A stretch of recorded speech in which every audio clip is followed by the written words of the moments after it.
Could Russia try expanding more into Eastern Europe by attacking Moldova, especially since Russia and Moldova are in opposing sides in the Transnistria dispute?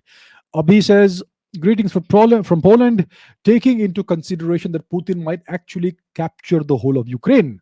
What might be his next move? Will he dare attack the Baltic countries as they used to be within the USSR, or dare to attack Poland as it is next to Ukraine? Good question. Let's look at these countries, Moldova, and so on. Let's go to the map. So the countries he's referring to, let's zoom out. Belarus is now under Russian control, whether you like it or not. Moldova it's over here, southwest of Ukraine. It was part of the USSR, right? And west of Ukraine, west of Belarus, you have Poland, and the Baltic states that were referred to are Estonia, Latvia, and Lithuania. And this is Kaliningrad, which is Russian territory. It's a Russian exclave. So the question is, with reference to these territories, what is going to happen next?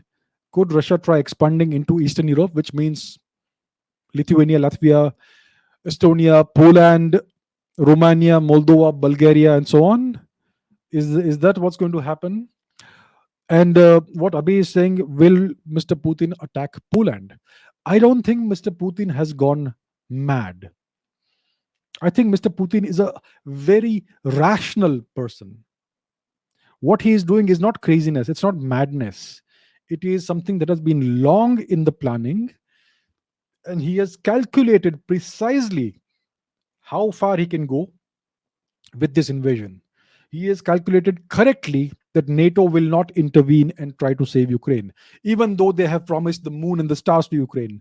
And yet they have abandoned Ukraine in its time of need. So Mr. Putin calculated that correctly. But Mr. Putin is not Adolf Hitler. Adolf Hitler had gone mad with ambition. The more territories he conquered, the more his ambitions grew, the more his greed grew. Right? Mr. Putin is unlikely to make such a mistake. I do not believe Mr. Putin will go beyond Belarus and Ukraine. I do not think he will go into Moldova yet. I do not believe he will go into Lithuania, Latvia, Estonia yet. Maybe 10 years in the future, when things are significantly different, he may entertain such plans. I don't think it's going to happen in 2022. And I don't think he's going to make a military move on Poland. Like I said, the best way of winning a war is to win the war without firing a single bullet. That is the best way of winning a war.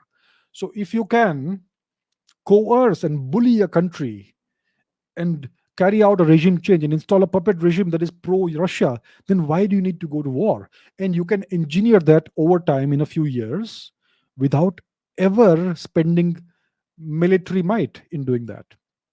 So there are multiple ways of achieving your objectives. War is typically the last alternative. It's the last recourse, right? So the NATO actions pushed Mr. Putin into a certain spot, and then based on those calculations, he decided to take military action. But for Poland, for Moldova, he doesn't need to take military action. Look at Belarus. Like I said, Belarus is now more or less under Russian control.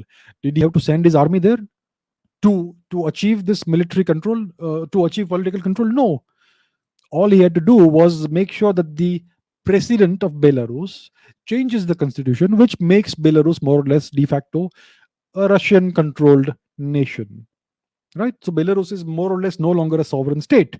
And it's fine. That's what they want. So he was able to achieve that without firing a single bullet. So is that not a superior way of achieving your objectives? So I would say that Mr. Putin is unlikely, at least in 2022, of trying to invade Poland or any other state. It would be unwise to do that. He would risk getting overstretched. And I don't think the Chinese would like that either, of this behaving in such a manner. And I don't think Mr. Putin is greedy the way Adolf Hitler was greedy. So I think it's unlikely.